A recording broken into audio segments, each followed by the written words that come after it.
여기 한국의 발전은 이제 끝이고 한국 경제는 한국전쟁 직후로 다시 회귀할 일만 남았다고 주장하는 중국의 경제 전문가가 있습니다.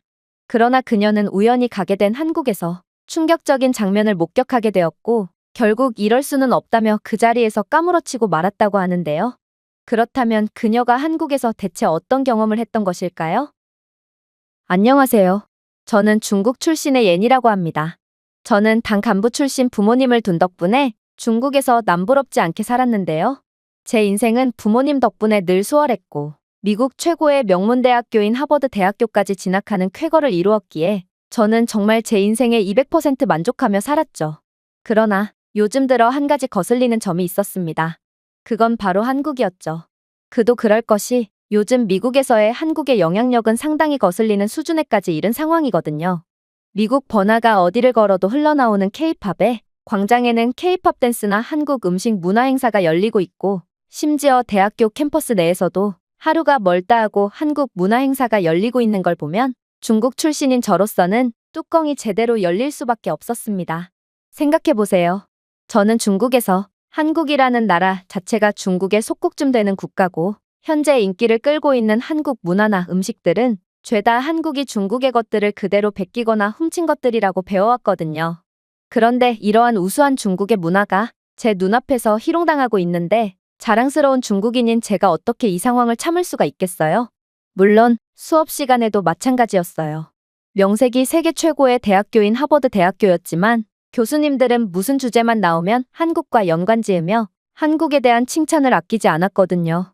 자신은 한식에 미쳐있는 자신의 딸의 성화에 못 이겨 요즘 식단을 한식으로 바꾸게 되었는데 벌써 몸무게가 5kg이나 빠지고 피로감도 줄었다면서 학생들에게 한식을 먹을 것을 적극적으로 추천해주는 교수님도 계셨고 또 한국의 기적과도 같은 발전사는 전 세계가 주목을 해야 한다며 한국을 마치 선진국이라도 되는 양 칭찬을 늘어놓는 교수님도 있었죠. 이건 매우 이상한 상황이었습니다. 한국은 선진국 인척을 하기 위해 외국인들에게 보여지는 부분에 한해서만 인프라를 꾸며놓은 국가로 평범한 한국인들이 거주하는 지역으로 들어가 보면 한국의 처참한 수준의 가난한 모습을 찾아볼 수 있거든요. 그런데 어떻게 하버드 대학교의 교수마저 이러한 한국의 사기극에 홀랑 속아 넘어갈 수가 있단 말인가? 저는 어쩌면 아무리 하버드 대학교의 교수라도 별거 아닐 수도 있을 거라고 생각했고 그렇게 모든 학생들이 보는 앞에서 한국의 현실을 낱낱이 밝힘과 동시에 중국의 위상을 드높이기 위해 만반의 준비를 다하기 시작했습니다. 그리고 그 기회는 얼마 가지 않아 찾아오게 되었죠. 그건 바로 국제정치학 수업 시간에 교수님께서 현재 세계에서 가장 과소평가되고 있는 국가는 어디냐는 의미심장한 질문을 건네셨을 때의 일이었는데요. 그런데 교수님께서는 아프리카 국가들이나 미국 등 다양한 답변을 내놓는 학생들을 완전히 벙찌게 만드는 충격적인 대답을 건네오시는 거 아니겠어요? 전부 틀렸습니다. 그건 바로 한국이에요. 여러분들은 한국을 문화나 음식 등으로 최근에야 반짝 뜨고 있는 국가라고 생각할지 모르겠지만 한국은 알면 알수록 두려워지는 국가거든요.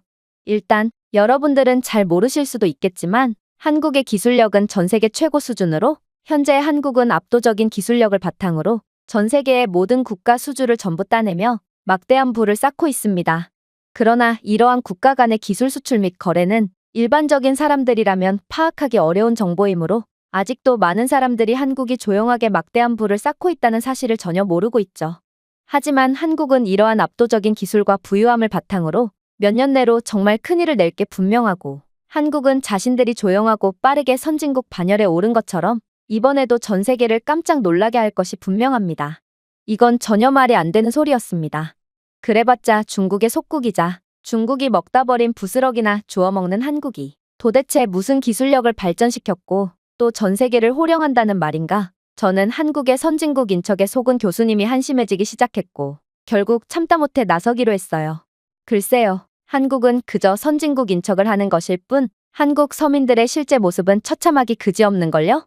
한국의 GDP가 높은 이유는 그저 삼성이나 현대 같은 몇몇 대기업 때문에 높아 보이는 것일 뿐이며 한국은 그저 미국이나 일본 같은 자신들의 동맹국들에 의존하며 빌붙기나 하는 국가거든요. 즉, 한국은 잘 사는 것처럼 보이지만 알고 보면 이들만큼 위태로운 경제구조를 가진 국가도 없고 교수님은 이러한 한국의 선진국 행세에 완전히 속고 말았다고 할 수 있어요. 그런데 교수님은 도저히 제 논리를 파회할 수 없을 거라고 생각했던 것과는 달리 이내 전혀 생각지 못한 충격적인 답변을 건네오는 거 아니겠어요? 혹시나 했더니 또 중국 학생이군요. 도대체 중국인들은 어떤 교육을 받았길래 그런 황당무계한 주장만을 반복하는지 저는 벌써 그 질문만 각기 다른 중국 학생들에게 5번이나 받았어요. 그리고 그 5명의 중국 학생들 모두 제 질문에는 도저히 답변하지 못하더군요. 자, 제가 학생과 같은 논리로 질문을 해보겠습니다. 학생의 주장과는 달리 한국은 통계를 보더라도 중소기업들도 상당한 경쟁력을 갖추고 있고 결과를 내고 있는 국가지만 중국 경제야말로 정말로 소수의 대기업들에만 의존하고 있는데요.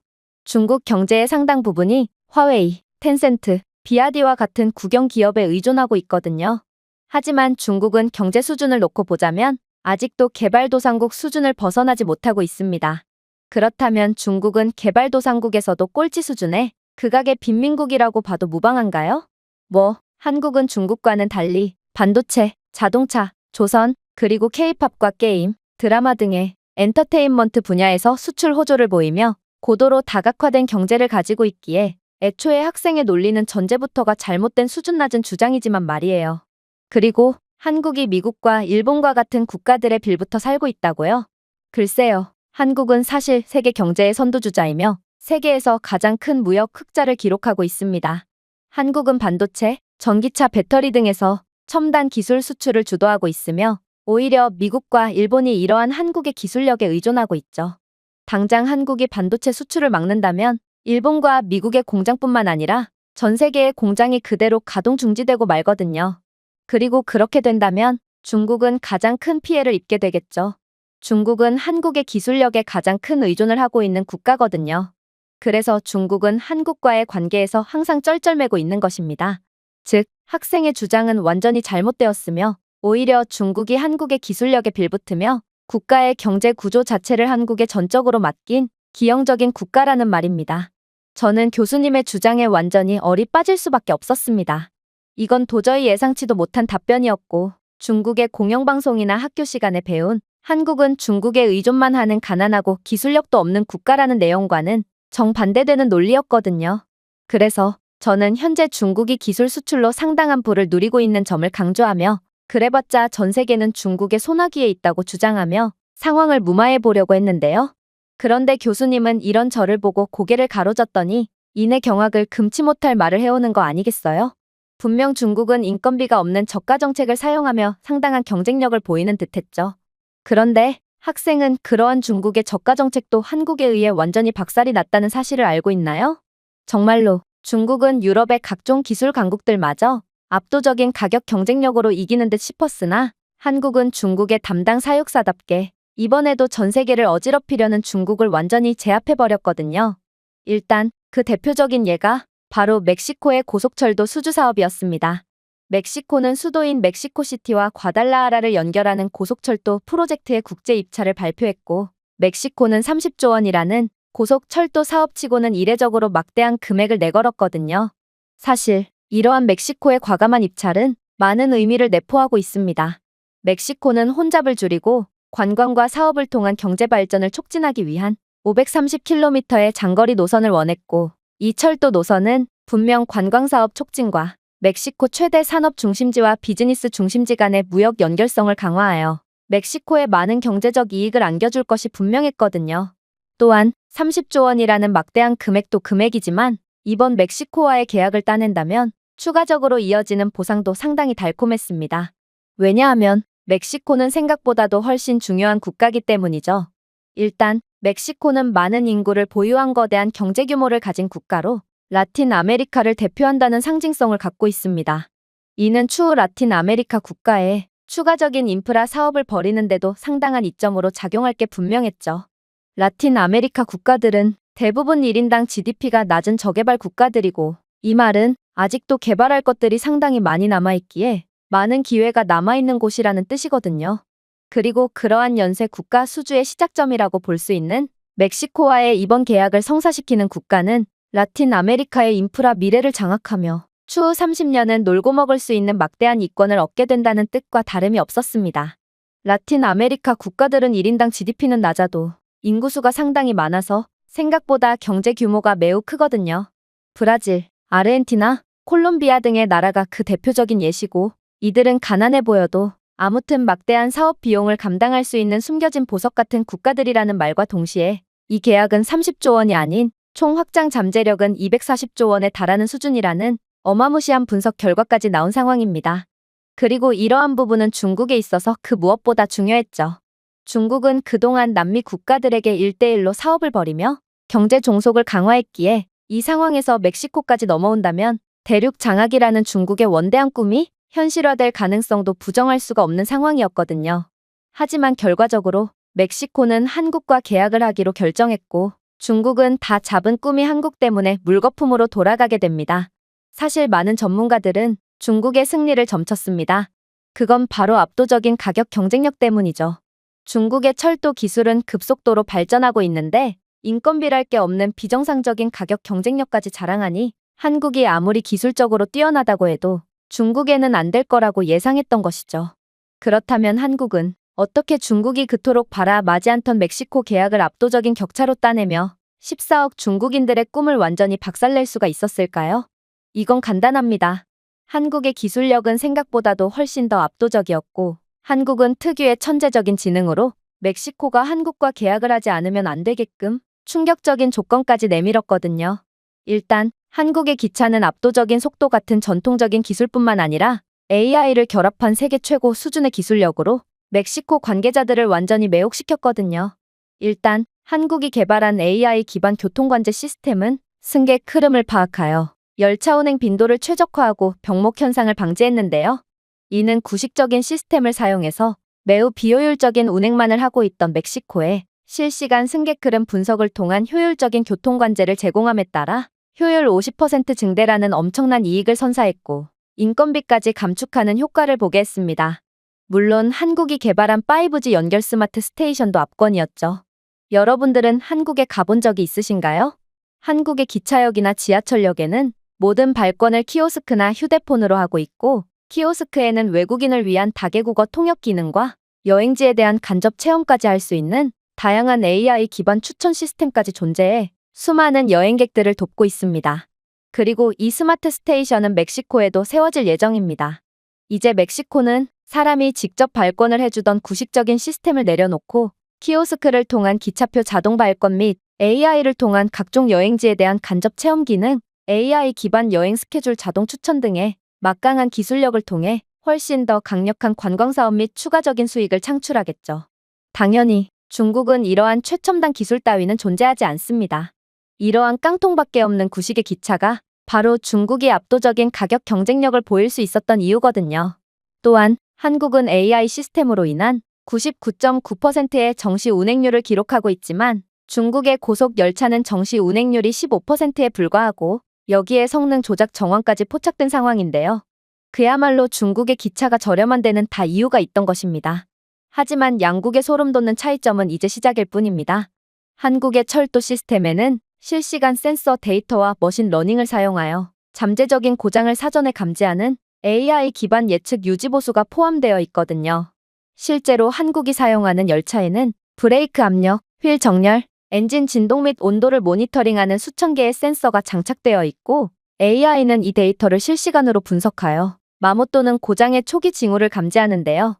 유지보수 작업자는 고장이 발생하기 전에 자동으로 수리에 대한 알림을 받기 때문에 한국의 기차는 정기적인 점검 및 수리로 인한 중단 시간이 발생할 일이 없어 더욱 안전하고도 효율적인 열차 운행이 가능하다는 소리죠.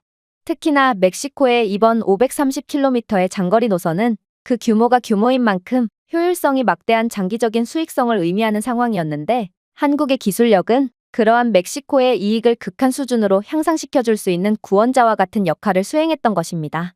하지만 역시나 중국은 한국과 같은 기술력을 선보이지 못했습니다. 중국은 모든 수리 및 점검 작업을 일일이 수작업으로 처리해야 하는 비효율을 보여주었을 뿐만 아니라 심지어 중국은 저가의 불량 재료만을 사용해 이에 따른 여러 차례 탈선 사고를 겪은 이력까지 있죠. 그러나 중국은 국가 수주를 하나의 실험장으로 생각하는지 자신들의 저품질 기차 때문에 수많은 인명사고가 발생해도 눈 하나 깜짝하지 않으며 이러한 사고 상황을 하나의 데이터로만 생각하는 인권이라는 것을 아예 고려하지 않는 소름 돋는 태도만을 보여주고 있을 뿐이죠. 저는 교수님의 말에 완전히 경악을 할 수밖에 없었습니다. 그동안 중국에서 교육받았던 중국의 자랑스러운 면모들은 전부 박리담회식으로 거저 얻은 것일 뿐이었다니 이건 도저히 참을 수가 없는 상황이었거든요. 하지만 저는 중국은 다른 가난한 국가들을 위해 여러 지원을 해주는 착한 국가고 세계 평화를 선도하는 국가라고 배워왔고 실제로 중국은 다른 저개발 국가들을 위해 인프라 지원 사업을 벌이는 중인데요. 그래서 저는 이러한 중국의 착한 면모를 강조하며 중국이 아니면 이 세계는 가난과 불공정의 굴레 속에 빠져버릴 거라며 악을 쓰며 중국의 착한 면모를 어필해 봤습니다.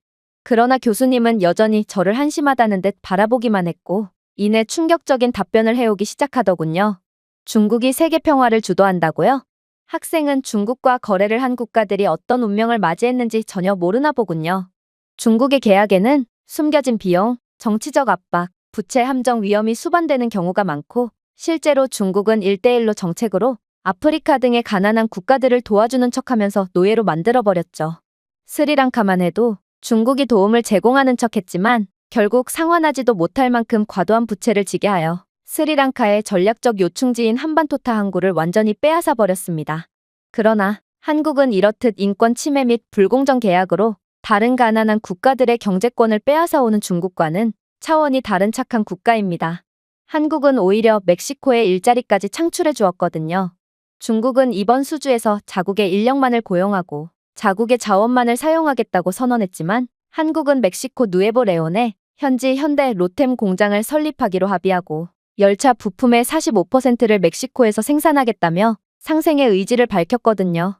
실제로 멕시코의 몬테레이에는 현대, LG 등의 다양한 공장이 설립되어 있고 현지와의 상생을 추구하는 한국은 현지 인력들에게 최고 대우를 해주기로 유명하므로 이러한 한국의 공정하고도 함께 발전하려는 의지는 더더욱 멕시코 및 중국에 시달리던 라틴 아메리카 국가들에게 큰 희망과 호감을 불러일으켰습니다. 그러나 한국이 이번 프로젝트에서 중국을 압도한 결정적인 이유는 따로 있습니다. 바로 한국은 멕시코에 극복할 수 없을 것처럼 보이는 한계마저 완전히 극복해준 미친 듯한 면모를 보여주었거든요. 일단 멕시코는 불의 고리 지역에 위치해 있어 잦은 지진이 발생하는 국가며 극심한 더위 및 계절성 폭풍으로 철도 인프라를 유지하기에 취약한 국가입니다. 그리고 다른 국가들은 이러한 멕시코의 한계에 대한 해결책을 도저히 제시하지 못했죠. 그러나 한국은 맞춤형 설계의 대가였습니다. 한국이 현재 전 세계의 국가기술 수주에서 모든 계약을 쓸어담고 있는 이유가 이러한 상당한 지능과 융통성을 발휘해 맞춤형 설계를 제공하기 때문인데요. 그리고 한국은 이번에도 다른 국가들은 생각지도 못했던 충격적인 해결책을 가지고 나왔죠. 바로 한국은 자체 기술력을 통해 규모 7.0 이하의 지진 충격까지는 막을 수 있도록 무지막지한 내진 설계를 갖고 나온 것입니다. 한국은 충격 흡수 트랙을 설계하여 레일 트랙이 지진 충격을 흡수하고 분산시켜 탈선을 방지하도록 했고 자동 지진 감지 시스템을 도입하여 센서는 3초 이내에 진동을 감지하여 자동으로 속도를 줄이거나 기차를 멈추게 하는 괴물 같은 성능을 보였거든요. 특히나 한국의 선로는 레일이 갈라지거나 뒤틀리는 것을 방지하는 특수 확장 조인트를 사용해 어떠한 천재지변이 일어나더라도 변형이나 뒤틀림이 발생하지 않는 안정성을 보여주기로 유명한데요. 이러한 한국의 철두철미한 맞춤형 설계 덕분에 한국은 그간 전 세계의 기차 인프라를 보급해 주었으면서도 단 한 건의 탈선이나 사망사고도 발생하지 않았고 99.9%의 정시성을 보일 수 있는 거였죠. 특히나 한국은 지진이 심한 국가도 아니었기에 이러한 한국의 맞춤형 기술력은 더욱더 각광을 받았는데요.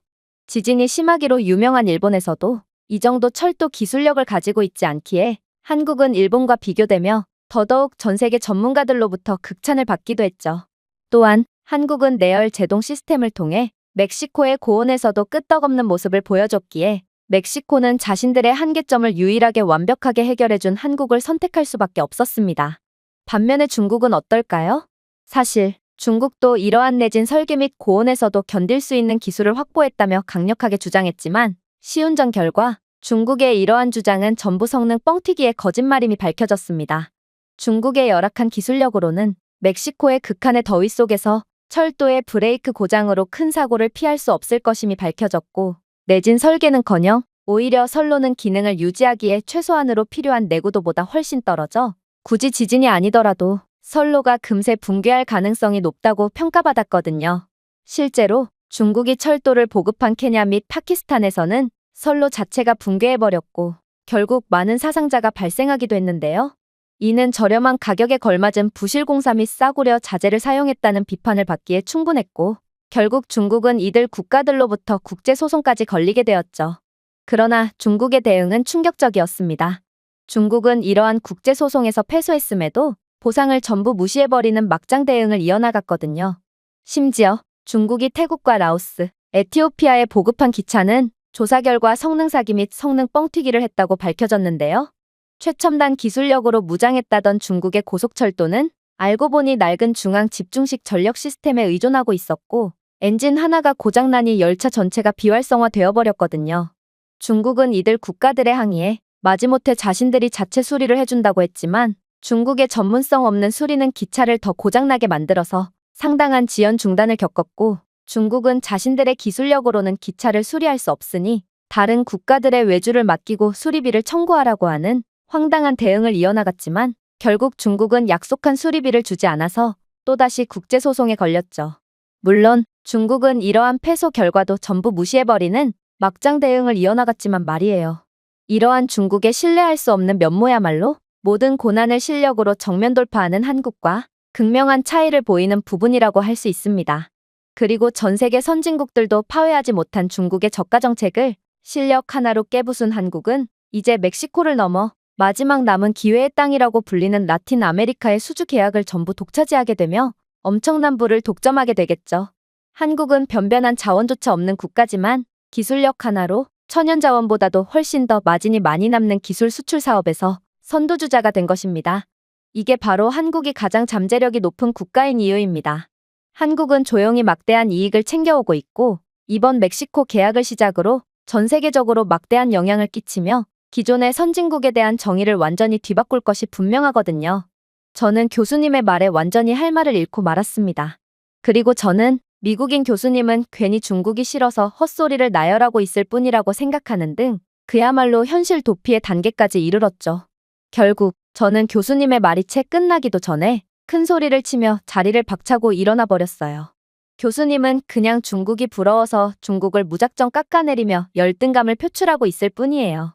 누가 뭐래도 한국은 가난하고 기술력조차 없는 국가가 맞고 제가 다음 주에 이 자리에서 그러한 한국의 면모를 증명해 보임으로써 교수님이 거짓말을 하고 있다는 사실을 만천하에 공개하겠어요. 저는 제가 직접 한국에 가서 한국의 후진적인 면모를 취재해 오기로 했고 그 결과를 모두가 보고 있는 이 자리에서 증명하기로 했는데요. 그러나 교수님은 그런 저를 보고 당황을 하기는커녕 그저 저를 측은하다는 듯 쳐다볼 뿐이었고 저는 그러한 교수님의 태도에 완전히 이성을 잃고 그 자리에서 한국행 비행기를 예매한 후 그대로 한국으로 떠나버렸습니다. 그리고 저는 한국에 도착하자마자 경악을 할 수밖에 없었죠.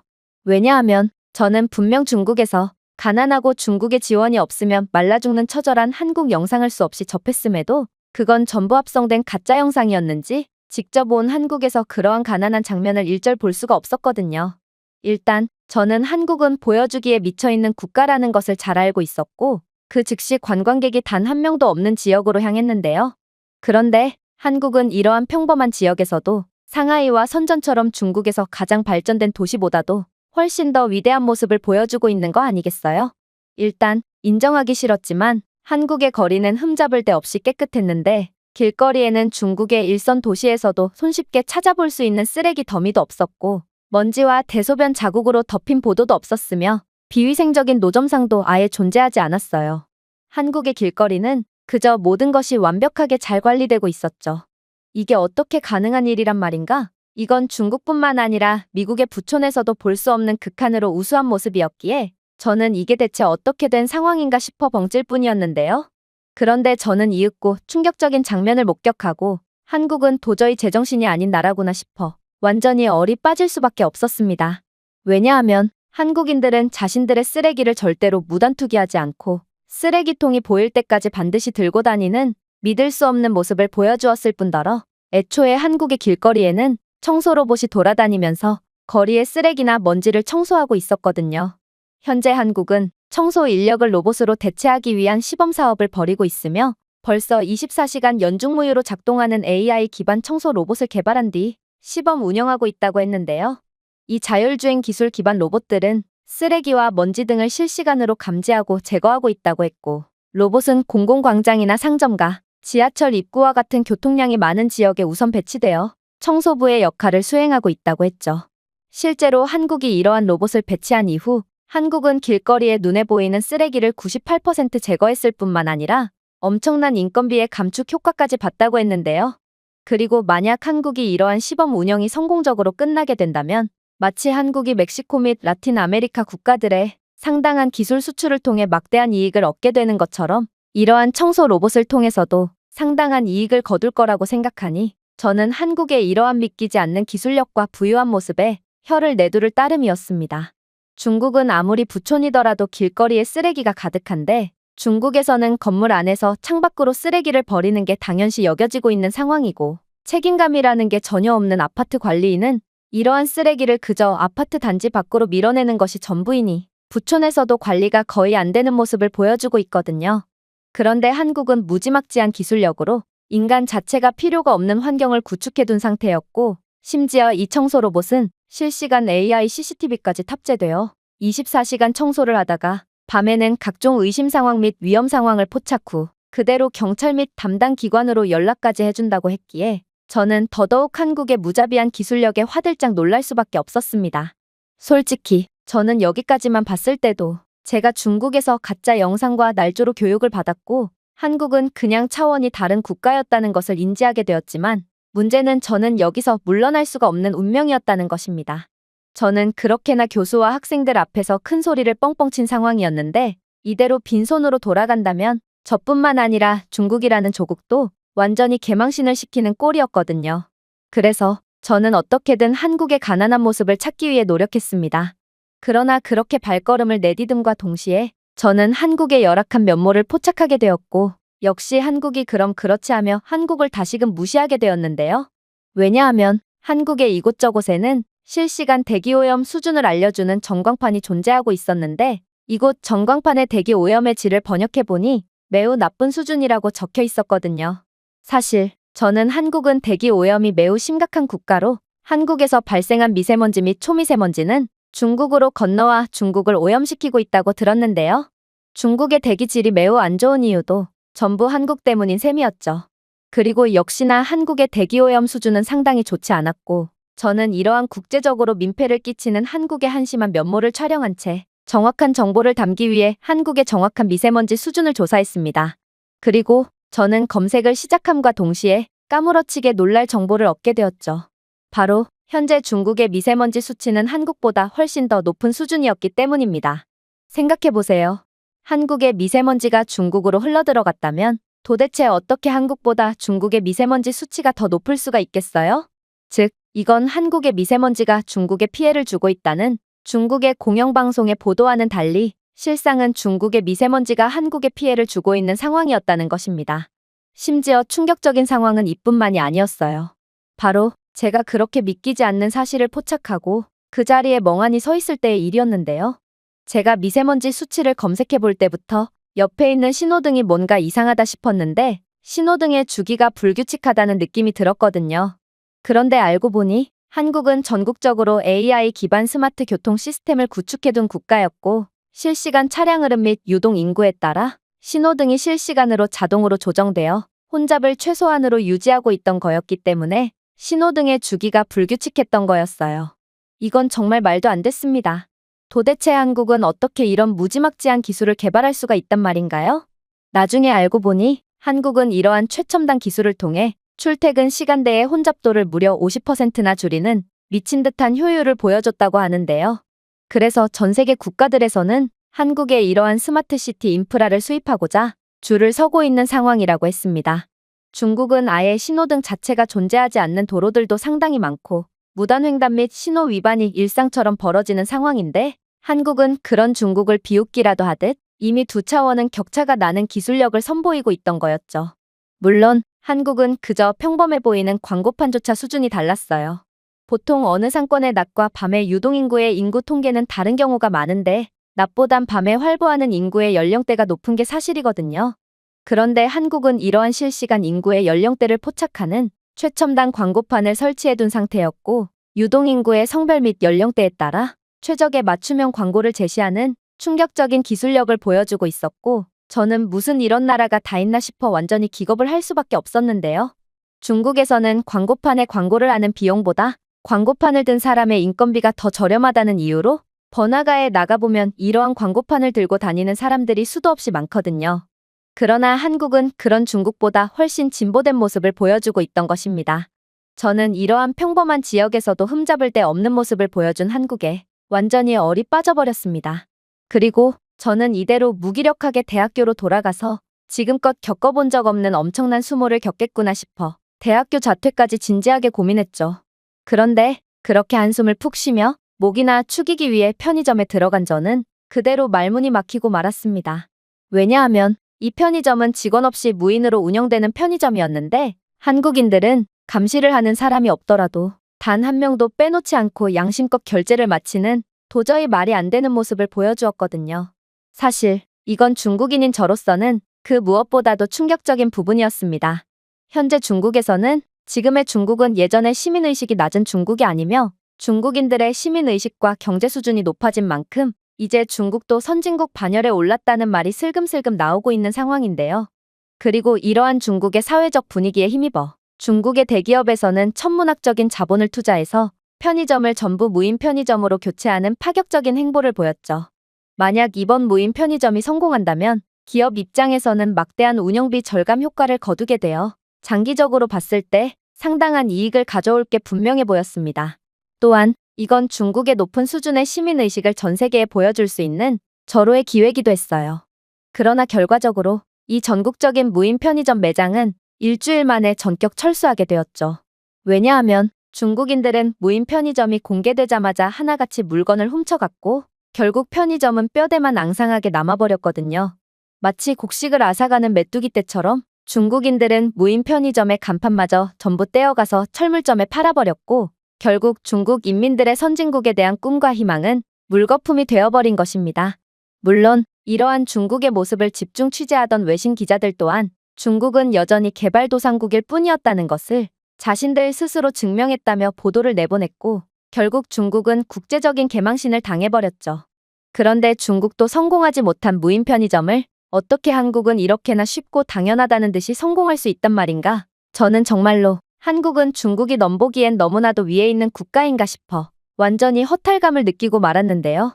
결국 한국의 후진적인 면모를 포착하려던 저는 현타만 잔뜩 느낀 채 거의 도망치듯 한국에서 빠져나왔고 빈손으로 미국으로 돌아올 뿐이었습니다. 저는 현재 너무나도 쪽팔리고 면목 없는 마음에 도저히 학교 복귀를 하지 못하고 있는데요. 한국은 도대체 어떻게 되먹은 나라인지 제가 한국에서 얻은 충격은 지금까지도 생생한 상황입니다. 제가 준비해온 내용은 여기까지입니다. 끝까지 시청해주셔서 진심으로 감사드리며 여러분들의 구독과 좋아요, 알림 설정은 영상 제작에 큰 힘이 됩니다. 이상 세모튜브였습니다.